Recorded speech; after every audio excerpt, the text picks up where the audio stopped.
किसानों की जिंदगी कितनी चुनौतीपूर्ण होती है ये तो हर कोई जानता है। बारिश की अनिश्चितता, कीटों का प्रकोप और मिट्टी की घटती उर्वरता, ये सब किसानों के सामने बड़ी बाधाएं हैं। अच्छी पैदावार पाना, एक स्वस्थ फसल उगाना एक सपना सा लगता है। इस सपने को हकीकत में बदलने के लिए रेनेटस वेलनेस प्रस्तुत करते हैं बायोनेटस प्लांट ग्रोथ प्रमोटर लिक्विड।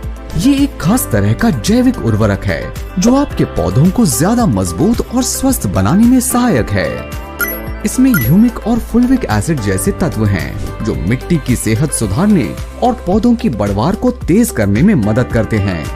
ये मिट्टी में पानी को ज्यादा देर तक रोकने में मदद करता है, जिससे पौधों को जरूरत के अनुसार पानी मिलता रहता है। ये पौधों को गर्मी और सूखे से भी बचाने में मदद करता है। साथ ही ये मिट्टी में हवा के संचार को बेहतर बनाता है, जिससे पौधों की जड़ों को आसानी से सांस लेने में मदद मिलती है। आप इसे बीजों के उपचार में पत्तों पर छिड़काव करके या ड्रिप सिंचाई के जरिए इस्तेमाल कर सकते हैं। ये सभी तरह की फसलों, फल, सब्जियां और अन्य पौधों के लिए उपयुक्त है। ये पर्यावरण के अनुकूल और किफायती भी है। आज ही बायोनेटस प्लांट ग्रोथ प्रमोटर लिक्विड अपनाएं और एक समृद्ध और स्वस्थ फसल की ओर बढ़ें।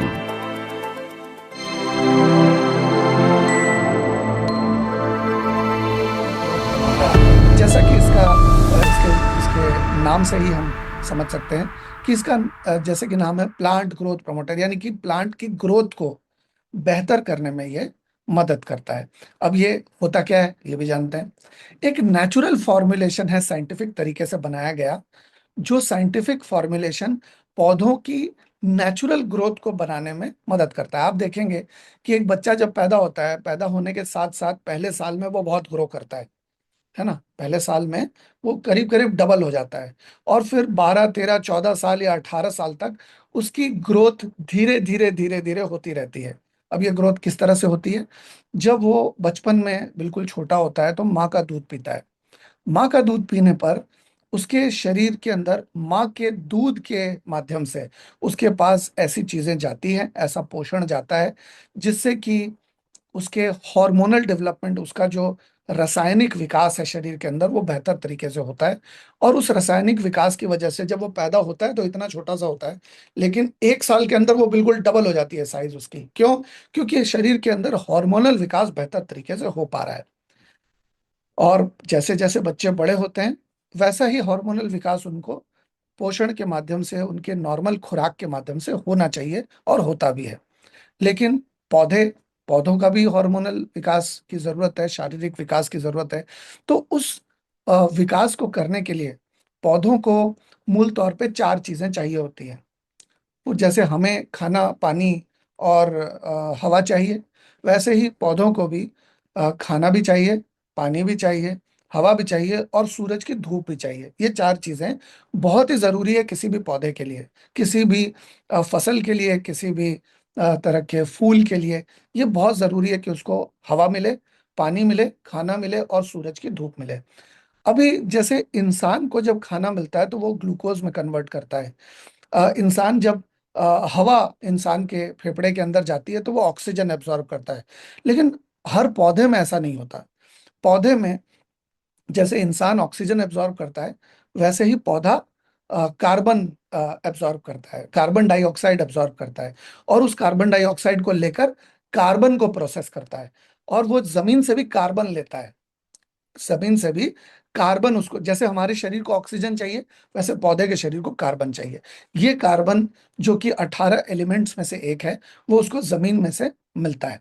लेकिन वो मिलने के बाद सही तरीके से उसको एब्जॉर्ब कर पाए और अपना हार्मोनल विकास कर पाए, इस चीज को सुनिश्चित करने के लिए प्लांट ग्रोथ प्रमोटर का हम इस्तेमाल कर सकते हैं, जो कि क्या करता है, ये एक नेचुरल फॉर्मुलेशन है जो प्लांट की ग्रोथ के लिए अच्छा है, उसकी उर्वरता के लिए अच्छा है, यानी कि ज्यादा से ज्यादा यील्ड, ज्यादा से ज्यादा फल, ज्यादा से ज्यादा फूल, ज्यादा से ज्यादा सब्जियां हमें मिल सके। क्योंकि अगर पौधे का संपूर्ण विकास होगा तो स्वाभाविक सी बात है कि उसका फल अच्छा हो जाएगा, है ना। तो ओवरऑल हेल्थ पौधे की अच्छी होगी। बहुत सारे लोग अलग अलग तरह की दवाई और अलग अलग तरह का छिड़काव करते हैं ताकि पौधे की का स्वास्थ्य अच्छा रहे। लेकिन अगर यही चीज पौधे के स्वास्थ्य को अच्छा रखने के लिए हम प्लांट ग्रोथ प्रमोटर का यूज करते हैं, तो बिना बहुत ज्यादा दवाई के छिड़काव के ही ओवरऑल हेल्थ जो है पौधे की बहुत अच्छी रहेगी। और ये सारा कुछ होता है, ग्रोथ भी सुनिश्चित होती है, उसकी उर्वरता भी बढ़ती है, उसकी यील्ड भी बढ़ती है, उपज भी बढ़ती है, और उसकी हेल्थ भी बढ़िया रखती है। ये बिना किसी सिंथेटिक केमिकल के ये होता है प्लांट ग्रोथ प्रमोटर के थ्रू। अब देखिए, पौधे को ग्रो करने के लिए तीन हार्मोन्स की जरूरत होती है। पहला होता है ऑक्सिन, दूसरा होता है गिबरलिंस, तीसरा होता है साइटोकाइनिन्स। ऑक्सिन का काम है कि सेल को इलोंगेट करना। हमारे मानवीय शरीर में भी 21 से 28 दिन के अंदर एक सेल मर जाती है और उसकी जगह पे दो पैदा कर देती है। फिर वो भी 21 से 28 दिन में खुद मर के चार नई सेल पैदा करती है। फिर वो भी 21 से 28 दिन में मर के आठ नई सेल पैदा करती है। पौधों में भी कुछ ऐसा ही काम होता है। उनके अंदर भी सेल धीरे धीरे मरकर जो नई सेल डेवलप होती है, वो जितनी ज्यादा स्वस्थ रहेगी, वो जितनी ज्यादा हेल्दी रहेगी, जितनी ज्यादा इलोंगेट होगी, पौधा उतनी ही ज्यादा जल्दी ग्रो करेगा। पौधा उतना ही फलेगा फूलेगा, वो उतना ही ज्यादा अ, बड़ा होगा, चौड़ा होगा, और उतना ही ज्यादा अच्छा फल दे पाएगा। उसके रूट में अलग अलग तरह की इरिटेशंस हुआ करती है। आप देखेंगे कि खेती करने के समय मिट्टी को बनाया जाता है, बहुत समय लगता है मिट्टी को बनाने में। बार बार, एक बार खोदा जाता है, चाहे वो मतलब हल के माध्यम से हो, बैलों के माध्यम से, या ट्रैक्टर के माध्यम से हो। बार बार बार बार उस पर ट्रैक्टर चलाया जाता है, ताकि मिट्टी जो है वो बिल्कुल मुलायम हो जाए, सॉफ्ट हो जाए। और उसमें कई तरह के अलग अलग चीजें की भी जाती है वो बीज लगाने से पहले। ऐसा क्यों? ताकि जब बीज जर्मिनेट होता है, जैसे जब छोटा बच्चा पैदा होता है तो वो संवेदनशील होता है, ठीक उसी तरह से जब कोई भी पौधा, जब उसको बीज लगाया जाता है, तब वो बहुत संवेदनशील होता है। और उस संवेदनशील समय में उसकी जो जड़ें हैं वो भी बहुत कमजोर होती हैं। बिल्कुल स्वाभाविक सी बात है, जैसे छोटा सा बच्चा कमजोर होता है, वैसे जब छोटा सा पौधा होता है तब वो भी कमजोर होता है। तो ऐसी कमजोर स्थिति में उसकी जो कमजोर जड़ें हैं, उसमें अगर किसी भी तरह का इरिटेशन हो, किसी भी तरह की बाधा आए, किसी भी तरह का अगर दिक्कत उसको किसी भी कारण से आए, तो वो पौधा सही तरीके से विकसित नहीं हो पाएगा, वो बीज सही तरीके से विकसित नहीं हो पाएगा। इसकी वजह से ये प्लांट ग्रोथ प्रमोटर इसके रूट में कोई भी इरिटेशन ना आए जर्मिनेशन के समय, इस चीज को सुनिश्चित करता है। और फलों के भी विकास में, फल की साइज अच्छी हो, फल की क्वालिटी अच्छी हो, फल में किसी भी तरह का टेस्ट का इश्यू ना हो, क्वालिटी और क्वांटिटी दोनों को बेहतर करने में सुनिश्चित करता है ऑक्सिन नाम का हार्मोन। हार्मोनल स्प्रे बहुत सारे मार्केट में मिलते हैं जो कि किए जाते हैं, लेकिन क्योंकि वो आर्टिफिशियल स्प्रेज या आर्टिफिशियल हॉर्मोन्स होते हैं, जो कि पौधे को ग्रोथ करने में नेचुरल तरीके से मदद नहीं कर पाते। लेकिन जब हम प्लांट ग्रोथ प्रमोटर का प्रयोग करते हैं तो ये बिल्कुल नेचुरल है, जिसकी वजह से ये आप देखेंगे कि अगर इसको आपने अलग अलग समय पे अगर स्प्रे किया है, तो आप देखेंगे 48 से 72 घंटे के अंदर ही आप देखेंगे कि इसके मतलब खिल उठेगा पूरा। मतलब पौधा, अगर आपने इसको इस्तेमाल किया, सिर्फ 48 से 72 घंटे के अंदर अंदर आप इसका रिजल्ट देख पाएंगे। बिल्कुल, मतलब अगर आप रिट्रीट अचीव करना चाहते हैं और अगर आप ये प्रोडक्ट इस्तेमाल करते हैं, तो इसका 48 से 72 घंटे के अंदर अंदर रिजल्ट आपको देखने को मिल सकता है। क्योंकि जैसे ही आप इसको स्प्रे करते हैं, वैसे ही ये पौधे के सिस्टम में जाता है और उनके हॉर्मोन्स को बूस्ट करता है, नेचुरल हार्मोनल सिस्टम को बूस्ट करता है। और ये 48 से 72 घंटे के अंदर उसका वो ज्यादा खिल उठता है। उसका मतलब आप देखेंगे कि अच्छी खासी उसकी ग्रोथ हो जाती है इसके स्प्रे करने के बाद, क्योंकि उसका नेचुरल सिस्टम को बूस्ट करता है, ये हार्मोनल सिस्टम को। ये मतलब अननेचुरल तरीके से ये काम नहीं करता। गिबरलिंस क्या करता है कि जैसे ऑक्सिन नाम का जो हार्मोन है वो सेल को एलोंगेट कर रहा था, सेल को बढ़ा रहा था, वैसे ये तने को बढ़ाता है, स्टेम को बढ़ाता है। और सीड की जर्मिनेशन सही तरीके से हो, इस चीज को सुनिश्चित करता है। आप देखेंगे कि पहले के समय में क्या होता था कि जो भी खेती किसानी होती थी, उसमें जो भी उपज होती थी, उसका एक पोर्शन पहले बीज के रूप में अगली खेती के लिए बचाकर अलग कर दिया जाता था, और उसको सुखाया जाता था। सुखाकर उसको प्रोसेस किया जाता था, प्रोसेस करके उसको सेव करके बीज के तौर पे रख लिया जाता था अगली फार्मिंग के लिए। लेकिन आजकल ऐसा होता है कि गवर्नमेंट खुद ही बीज सप्लाई करती है, और उस बीज में ऑलरेडी प्रोसेस किया हुआ रहता है। वो बीज बहुत तगड़े बीज होते हैं, बहुत प्रोसेस बीज होते हैं। और वो प्रोसेस होने का कारण ये है क्योंकि हर बीज जो इस धरती के अंदर जाता है, वो हर बीज पनपता नहीं है, हर बीज पौधे का रूप नहीं लेता। लेकिन ये सुनिश्चित करना कि हर बीज पौधे का रूप ले, इस चीज को सुनिश्चित करने के लिए मतलब सरकार काफी व्यवस्था करती है, अच्छे बीजों को देती है। और ये देने के बाद भी ये कोई 100% गारंटी नहीं होती कि सारे बीज जर्मिनेट होंगे। तो अगर हम बीज को भी अगर हम पीजीपी के साथ प्रोसेस कर दें, एक बार एक कोटिंग अगर इसकी लग जाए हमारे बीजों पर, तो ये सुनिश्चित हो पाएगा कि वो जर्मिनेट होंगे। मतलब अगर आपने 100 बीज लगाए हैं तो उसमें से 90 95 मतलब अच्छी खासे तादाद में बीज फल सकेंगे और पौधे का रूप ले सकेंगे। और फ्लावरिंग स्टेज होता है, फ्लावरिंग स्टेज के बाद फ्रूट का स्टेज होता है, या फलों का, वेजिटेबल्स का स्टेज होता है। तो इसको फ्लावरिंग स्टेज, अब होता क्या है, कभी कभी मैं आपको बताऊं कि बहुत सारे फूल लगते हैं, लेकिन फूल अपने समय के पहले झड़ जाते हैं, या हवा आती है तो गिर जाते हैं, या कोई मधुमक्खी बैठती है उसके ऊपर, या फूल है तो मधुमक्खी तो बैठेगी उसके ऊपर। तो या इस तरह के कई सारे कीट पतंगे भी उसके ऊपर बैठते हैं। तो कई बार फूल मुरझा जाते हैं समय के पहले, और फूल अगर मुरझा जाते हैं समय के पहले तो वो फूल फल का रूप नहीं ले सकते। आप देखेंगे बहुत सारी ऐसे कह लीजिए, बहुत सारे ऐसे फ्रूट्स हैं, या बहुत सारे ऐसे सब्जियां हैं जिसमें पहले फूल आते हैं और उसके बाद फल लगता है, उसके बाद, जैसे बैंगन है, जैसे मिर्च है, और ऐसे बहुत सारे, टमाटर भी है। तो इसमें पहले फूल आता है और फिर उसके बाद फल आना शुरू होता है। तो सारे के सारे फूल अ, मतलब फल का रूप नहीं लेते, क्योंकि बहुत सारे फूल झड़ भी जाते हैं समय से पहले। तो फूल समय से पहले ना झड़े और वो अ, जो है वो फल का रूप ले और सब्जी का रूप ले, इस चीज को सुनिश्चित करता है गिबरेलिंस। साइटोकाइनेंस क्या करता है, सेल डिवीजन, यानी कि जल्दी जल्दी सेल डिवीजन करता है और नेचुरल तरीके से, ताकि प्लांट की ग्रोथ सही तरीके से हो। और उसका एजिंग का प्रोसेस, जैसे हम इम्यूजेंट का सेवन करते हैं, जैसे हम नोवा का सेवन करते हैं, स्पैन का सेवन करते हैं, तो ये सारे जैद प्रो का सेवन करते हैं, इससे क्या होता है, हमारा एजिंग प्रोसेस डिले हो जाता है, क्योंकि जितने भी एंटीऑक्सीडेंट्स हैं वो सारे के सारे हमारे एजिंग प्रोसेस को स्लो करते हैं, हमारे जल्दी बुढ़ा नहीं होने देते हमें।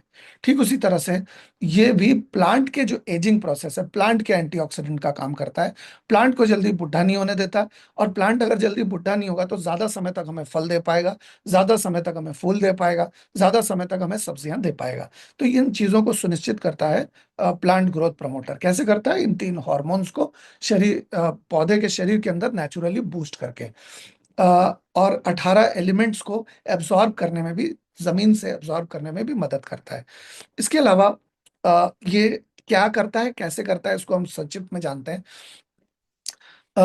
रूट का डेवलपमेंट बहुत ही ज्यादा जरूरी होता है किसी भी पौधे के लिए, क्योंकि अगर जड़ें अगर मजबूत ना हो, जड़ें अगर लंबे समय में बिल्कुल नीचे ना जाए, तो ज्यादा से ज्यादा खाना, ज्यादा से ज्यादा पानी पौधे के लिए इकट्ठा नहीं कर पाएंगे। तो रूट्स का, जैसे मान लीजिए अगर कोई नॉर्मल पौधा आपने लगाया है, तो पीजीपी के बिना अगर आप उसकी देखेंगे तो उसकी जड़ें कह लीजिए 2 से 3 मीटर, वो भी बहुत, 2 2 मीटर के आसपास रह जाएंगी। लेकिन जब आप पीजीपी का इस्तेमाल करते हैं तो 2 से ढाई गुना ज्यादा गहराई तक चढ़े जा सकती हैं, ज्यादा गहराई से खनिज को उठा सकती हैं। ये मैं बड़े पौधों की बात कर रहा हूँ। मतलब अगर छोटा कोई पौधा होगा तो उसकी जड़ें इतनी डीप नहीं जाती, लेकिन आप देखेंगे कि 2 से ढाई गुना ज्यादा जड़ों का विकास होता है। और जड़ों का जब विकास होता है तो ज्यादा अच्छे मात्रा में पानी और ज्यादा अच्छी मात्रा में कार्बन, और उसको जो 18 एलिमेंट्स चाहिए अपनी ग्रोथ के लिए पौधे को, वो ज्यादा अच्छी तरह से इकट्ठा कर पाता है जड़ों के थ्रू। तो मजबूत करता है जड़ों को, उनको गहराई तक लेकर जाने में मदद करता है, और बेहतर न्यूट्रिशन को एब्जॉर्ब करने में मदद करता है। और न्यूट्रिशन अपटेक, अब मान लीजिए हमने इंसान के शरीर में भी कहते हैं कि क्या खाया ये जरूरी नहीं है, क्या पचाया ये जरूरी है। तो जैसे हम खाने को पचाते हैं अपने पेट में, वैसे खाना भी अपने पत्तों में, पौधा भी अपने पत्तों में जो भी उसने जमीन से इकट्ठा किया है उसको पचाता है, और पचा करके फल के रूप में हमें देता है, या सब्जी के रूप में हमें देता है। तो अभी क्या है कि ये जब हम इसको मतलब डालते हैं पौधों में स्प्रे के माध्यम से, तो ये पत्तों में, जड़ों में, तनों में, सारी जगह पे लग के खास करके सॉइल की माइक्रोबियल एक्टिविटी बढ़ाता है। जैसे हमारे शरीर के अंदर कुछ अच्छे कीटाणु होते हैं, कुछ बुरे कीटाणु होते हैं, वैसे ही पौधे के अंदर भी गुड माइक्रोब्स होते हैं, जो कि मतलब ये जो पहले कॉम्पोस्ट खाद को सड़ाया जाता था, उसका भी मकसद यही होता था कि वो सड़ने के बाद उसमें कुछ गुड माइक्रोब्स, अच्छे बैक्टीरिया पैदा हों, जो कि सॉइल को सड़ने में मदद करें या खाद को सड़ने में मदद करें, और सड़ने के बाद ह्यूमिक एसिड और फल्विक एसिड पैदा हो। तो ये भी माइक्रोबियल एक्टिविटी को बूस्ट करता है, सॉइल की और पौधों की भी, और न्यूट्रिशन की बायो अवेलेबिलिटी प्लांट के लिए बढ़ाता है। यानी कि आसानी से उनको वो 18 एलिमेंट्स धरती से प्राप्त हो सके, इस तरह की व्यवस्था को सुनिश्चित करता है। इसके अलावा कोई भी किसान चाहता है कि उसकी जो मतलब उपज हो, उसकी जो यील्ड हो, उसकी जो मतलब फसल हो, वो ज्यादा से ज्यादा हो और बेहतर से बेहतर क्वालिटी की यील्ड हो। तो ये दोनों चीजों को सुनिश्चित करता है, फास्ट ग्रोथ कराने में नेचुरली मदद करता है, और हाई क्वालिटी प्रोड्यूस, यानी कि ज्यादा मात्रा सब्जियों की या फलों की या कह लीजिए जो भी उपज है, जो भी फसल है, उसकी तादाद को भी बढ़ाता है, क्वांटिटी को भी बढ़ाता है और क्वालिटी को भी बढ़ाता है, जिससे कि किसान को अपनी फसल को बेचकर, अपनी उपज को बेचकर ज्यादा से ज्यादा पैसे मिल सकें। इसके अलावा रेजिस्टेंस भी बहुत ज्यादा जरूरी होता है पौधे का। जैसे कि हमारे शरीर के अंदर कह लीजिए रोग प्रतिरोधक क्षमता होती है, वैसे ही पौधे के अंदर भी रोग प्रतिरोधक क्षमता होनी चाहिए, और वो जितनी ज्यादा अच्छी रहेगी, उतना ज्यादा सुरक्षा उसको मिलेगी किसी भी तरह के वातावरण के प्रकोप से। आप देखेंगे कभी कोई भी दिक्कत वातावरण की आ जाती है खेती किसानी में, बल्कि बहुत ज्यादा खतरा कहते हैं, क्योंकि कभी बारिश ज्यादा हो गई, कभी बारिश कम हो गई, कभी बारिश हुई ही नहीं, या जितनी होनी चाहिए थी उतनी नहीं हुई, या किसी भी तरह की समस्या उन 4-5 महीनों के अंदर आ जाए, तो पौधे को उससे बहुत नुकसान हो जाता है। तो ये स्ट्रेंथन करता है रेजिस्टेंस को। पीजीपी अगर आप इस्तेमाल करेंगे तो ये अ, म- मतलब वातावरण का जो स्ट्रेस है, वातावरण का जो तनाव है, वो क्या है।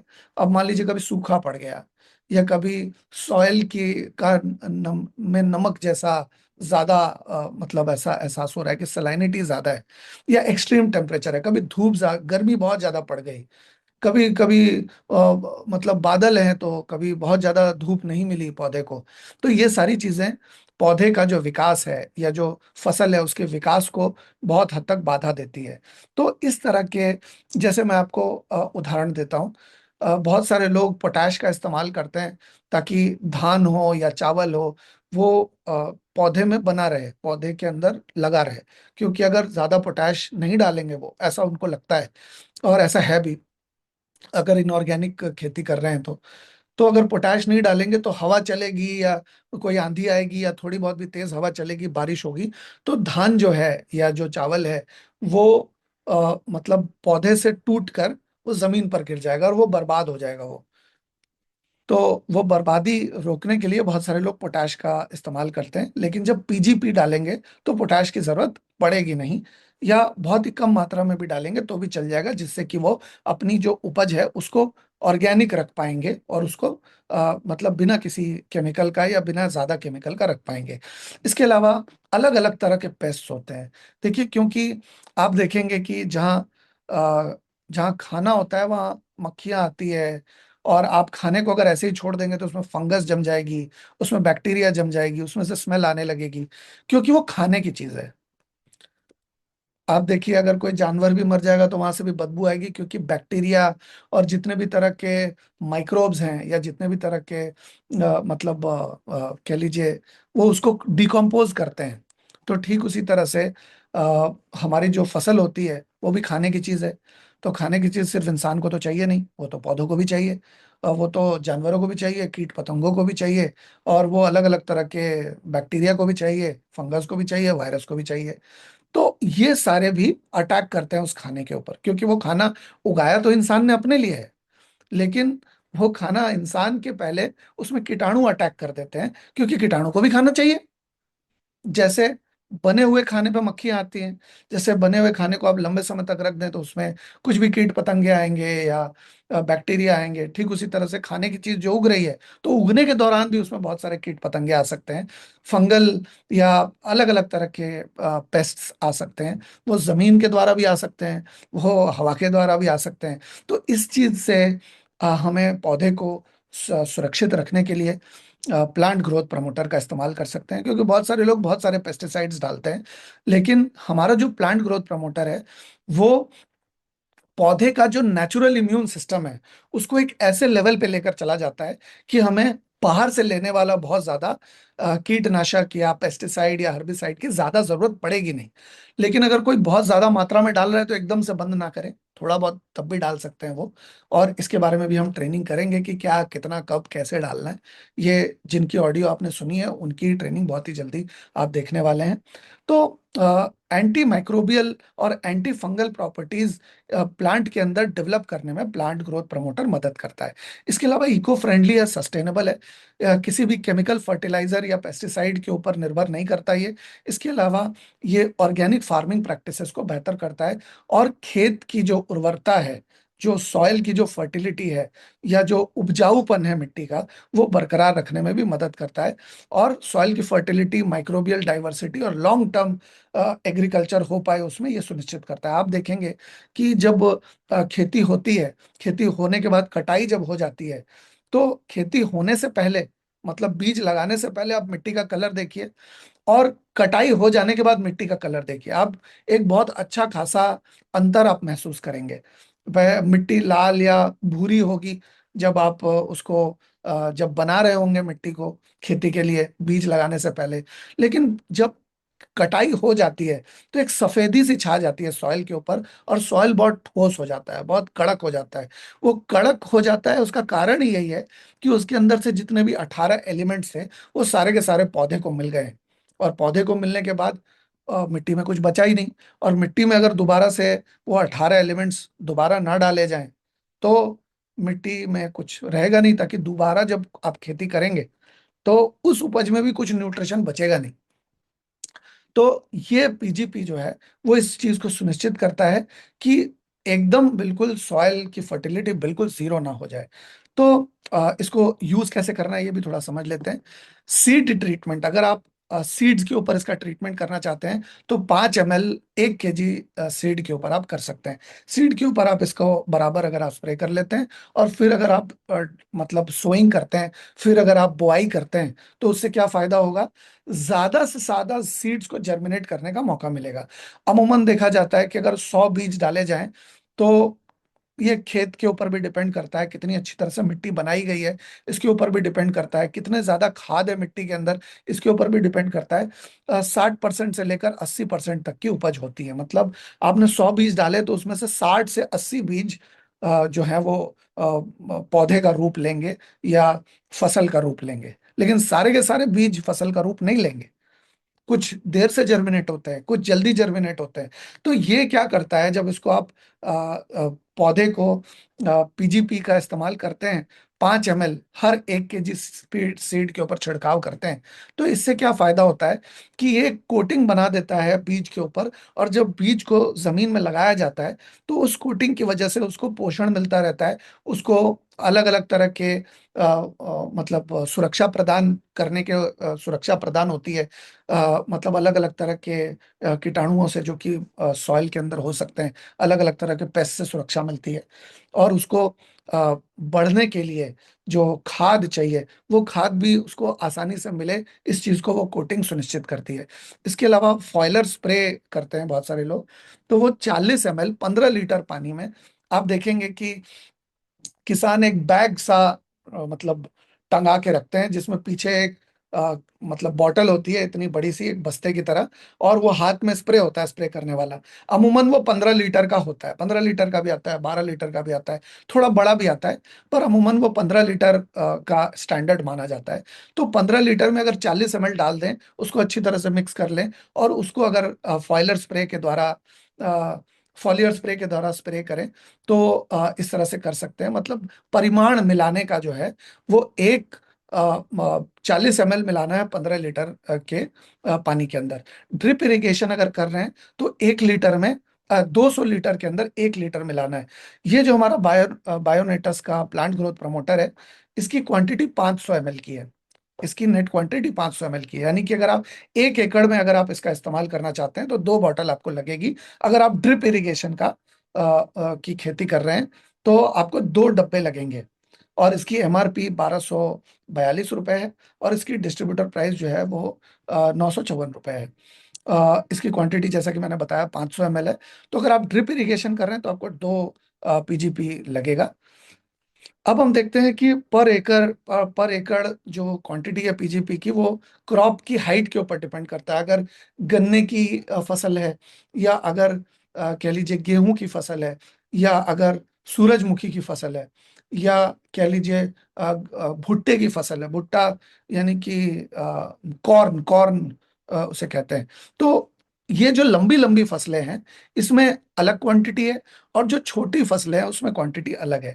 जनरली 12 पंप्स की जरूरत होती है। मतलब वो जो मैंने बताया ना, बस्ता की तरह किसान कैरी करते हैं 15 लीटर का एक, उसको एक एक पंप कहते हैं। वैसे वैसे 12 पंप्स आपको स्प्रे करने पड़ेंगे। 12 पंप्स अगर आप स्प्रे कर देते हैं तो हर हर पंप में 40 ml लगेगा पीजीपी लिक्विड। और वैसे वैसे 12 पंप्स अगर आप 1 एकड़ में स्प्रे करते हैं तो आपका काम हो जाएगा। 1 एकड़ के लिए नॉर्मल हाइट की क्रॉप के लिए जो है वो 12 पंप्स काफी है। मतलब 12 जो मतलब वो जो बैग की तरह पहनते हैं किसान स्प्रे करने के लिए, लिक्विड रहता है 15 पीछे, तो वो 12 पंप्स, वैसे वैसे 12 पंप्स की जरूरत पड़ेगी। अगर क्रॉप की हाइट 15 ज्यादा है तो 15 से 16 पंप्स की भी जरूरत पड़ सकती है। जो 12 पंप मैंने बताया, 12 अलग अलग 15 लीटर का, वैसे ही 15 से 16 पंप्स की जरूरत पड़ेगी। हर 15 लीटर पे 40 ml आपको डालना है, और उसको चारों तरफ इवनली स्प्रे कर देना पर एकड़।